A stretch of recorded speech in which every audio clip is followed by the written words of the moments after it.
स्वागत है आप सभी का जीएस कैरियर एकेडमी के यूट्यूब चैनल पर। आज है 14 जनवरी 2022 और आज के इस वीडियो में हम डिस्कस करने वाले हैं 14 जनवरी के सभी महत्वपूर्ण करंट अफेयर्स और साथ में उनका एनालिसिस भी करेंगे इसी वीडियो में।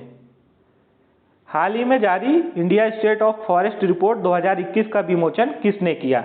राइट आंसर हो जाएगा इसका भूपेंद्र यादव। भूपेंद्र यादव जी ने अभी हाल ही में जारी India state of forest report 2021 का विमोचन किया है। इस रिपोर्ट को देहरादून स्थित संस्था भारतीय वन सर्वेक्षण यानी FCI द्वारा तैयार किया जाता है। यह रिपोर्ट वर्ष 1987 से हर दूसरे वर्ष जारी की जाती है और इस रिपोर्ट का यह 17वां संस्करण है। इस रिपोर्ट के अनुसार देश का कुल वन और वृक्ष आवरण 80.9 मिलियन हेक्टेयर है, जो देश के भौगोलिक क्षेत्रफल का 24.62% है। इस रिपोर्ट के अनुसार बात की जाए तो क्षेत्रफल की दृष्टि से मध्य प्रदेश देश का सबसे बड़ा वन क्षेत्र है। हमारा अगला करंट अफेयर है, हाल ही में Guinness world book of record ने किस जीव को सबसे उम्रदराज जीवित स्थलीय जीव के रूप में नामित किया है? तो इसका राइट आंसर हो जाएगा जोनाथन कछुआ। जोनाथन कछुआ को गिनीज वर्ल्ड बुक द्वारा अभी हाल ही में सबसे उम्रदराज जीवित स्थलीय जीव के रूप में नामित किया गया है। माना जाता है कि जोनाथन कछुआ का जन्म 1832 में हुआ था। 2022 में जोनाथन कछुआ की उम्र 190 वर्ष बताई जा रही है। यह कछुआ ब्रिटिश ओवरसीज टेरिटरी के सेंट हेलेना द्वीप पर है। जोनाथन कछुआ से पहले सबसे पुराना जीव चेलेनियम तुई मलीला था, जिसकी उम्र 188 वर्ष बताई गई थी। हाल ही में नई नर्सिंग नीति की घोषणा किस राज्य ने की है? तो यह घोषणा अभी हाल ही में 13 जनवरी को हुई है। तो इसका राइट आंसर हो जाएगा हरियाणा राज्य ने की है।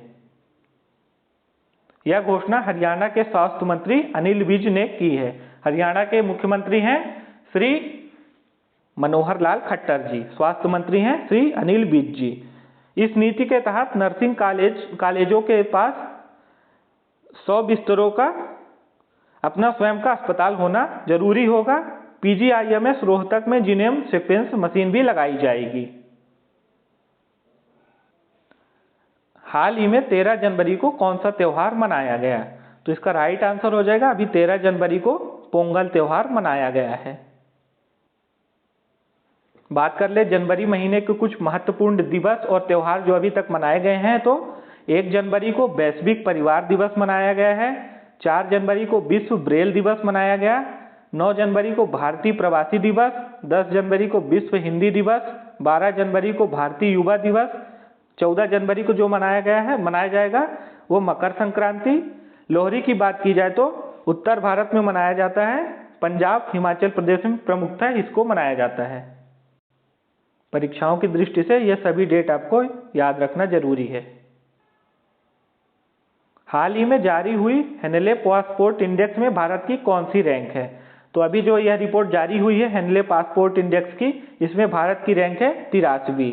इसका ऑप्शन फर्स्ट राइट आंसर होगा। 83वीं रैंक है भारत की हेनले पासपोर्ट इंडेक्स में। बात कर लें तो इस साल 2022 में जापान और सिंगापुर प्रथम स्थान पर हैं और 2021 की तुलना में भारत इस बार 83 नंबर पर है। 2021 में 90 पायदान पर था। बात की जाए 2020 की तो 2020 में भारत 84वीं रैंक पर था। हाल ही में रेलवे सुरक्षा बल ने खोए हुए सामान को ट्रैक करने के लिए कौन सा मिशन लॉन्च किया है? तो यह मिशन रेलवे द्वारा लॉन्च किया गया है, मिशन अमानत। हाल ही में चेन्नई में शास्त्रीय तमिल संस्थान के नए संस्थान का उद्घाटन किसने किया है? तो अभी हाल ही में नरेंद्र मोदी जी हमारे देश के प्रधानमंत्री हैं, उन्होंने इस संस्थान का उद्घाटन किया है। टोक्यो ओलंपिक में कांस्य पदक विजेता मुक्केबाज लवलीना बोरगोहेन को किस राज्य सरकार ने DSP पद पर नियुक्त किया है? 4 ऑप्शन हमारे पास, मेघालय, असम, त्रिपुरा, नागालैंड। तो असम की सरकार ने लवलीना बोरगोहेन को अभी हाल ही में DSP पद पर नियुक्त किया है। असम सरकार ने ओलंपिक मेडल विजेता लवलीना बोरगोहेन को असम पुलिस उपाध्यक्ष की पद पर नियुक्त किया है। असम की 24 साल की मुक्केबाज लवलीना बोरगोहेन ने पिछले साल टोक्यो ओलंपिक में ब्रॉन्ज मेडल जीता था। बात की जाए तो भारत ने कितने मेडल जीते थे टोक्यो ओलंपिक 2021 में? टोटल 7 मेडल जीते थे। 1 गोल्ड मेडल था, 2 ब्रॉन्ज मेडल और 4 सिल्वर मेडल। तो आपको ऐसे याद रखना है, 1 गोल्ड मेडल जीता था भारत ने, 2 ब्रॉन्ज और 4 सिल्वर, टोटल जीते थे 7 मेडल। भारत के लिए नीरज चोपड़ा ने गोल्ड मेडल जीता था। इससे पहले ओलंपिक 2008 में अभिनव बिंद्रा ने भारत के लिए गोल्ड मेडल जीता था। आगे बढ़ते हैं तो असम के मुख्यमंत्री ने अपनी पूर्व घोषणा को दोहराते हुए गुवाहाटी में एक सड़क का नाम भी लवलीना बोरगोहेन के नाम पर रखा जाएगा और विधानसभा क्षेत्र का नाम है सरूपथर में 25 करोड़ की लागत से एक बड़ा खेल स्टेडियम भी बनाया जाएगा। तो यह सारी घोषणाएं अभी असम के मुख्यमंत्री द्वारा की गई हैं। आंध्र प्रदेश सरकार ने अब कर्मचारियों की रिटायरमेंट एज को 60 साल से बढ़ाकर कितने वर्ष के लिए और बढ़ा दिया है? तो अभी पहले 60 साल थी आंध्र प्रदेश सरकार में रिटायरमेंट एज, अब हो गई है 62 वर्ष। आंध्र प्रदेश सरकार ने अपने कर्मचारियों को डबल तोहफा दिया है।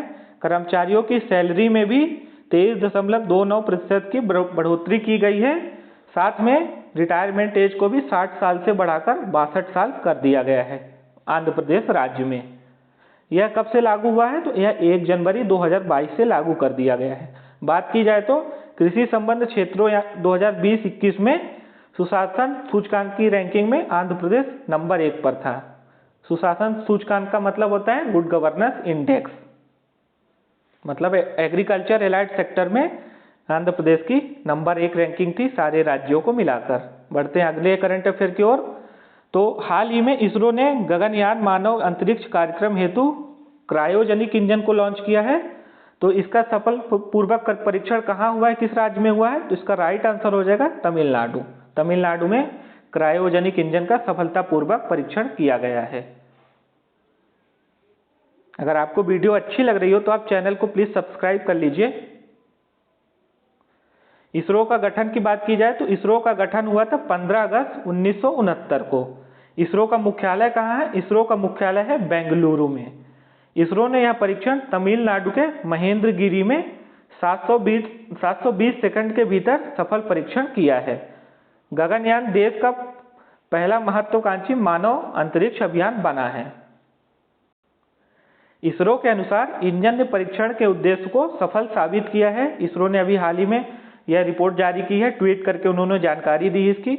अच्छा, अभी हाल ही में इसरो के नए चीफ नियुक्त किए गए हैं। तो वह नए चीफ कौन है? यश सोमनाथ। हमने कल के करंट अफेयर की क्लास में इनके बारे में डिटेल में डिस्कस किया है। तो अभी यश सोमनाथ को इसरो का नया चीफ बनाया गया है, जो के सिवान की जगह लेंगे। के सिवान 14 जनवरी को रिटायर हो रहे हैं। तो आपको यह ध्यान रखना है कि अब नए इसरो के चीफ है यश सोमनाथ। यहाँ पे आप देख सकते हैं अब जो नए चीफ बने हैं इसरो के, ये हैं यश सोमनाथ। अच्छा, ये ट्वीट करके जानकारी जो इसरो ने दी है, तो ये हमने आपको यहाँ पे पिक्चर में भी दिखा दिया है कि इसरो ने अपने ट्विटर हैंडल से ट्वीट किया है कि today ISRO successfully conducted the qualification test of cryogenic engine for the Gaganyaan programme for a duration of 720 seconds at ISRO propulsion complex Mahendragiri Tamil Nadu. यह है क्रायोजेनिक इंजन जिसका भी सफल परीक्षण किया गया है।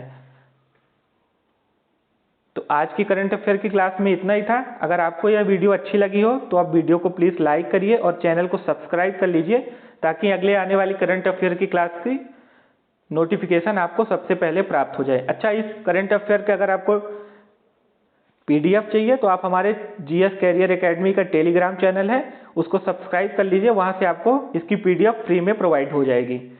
तो आज की करंट अफेयर्स की क्लास में इतना ही था। मिलते हैं अगली क्लास में, तब तक के लिए थैंक यू।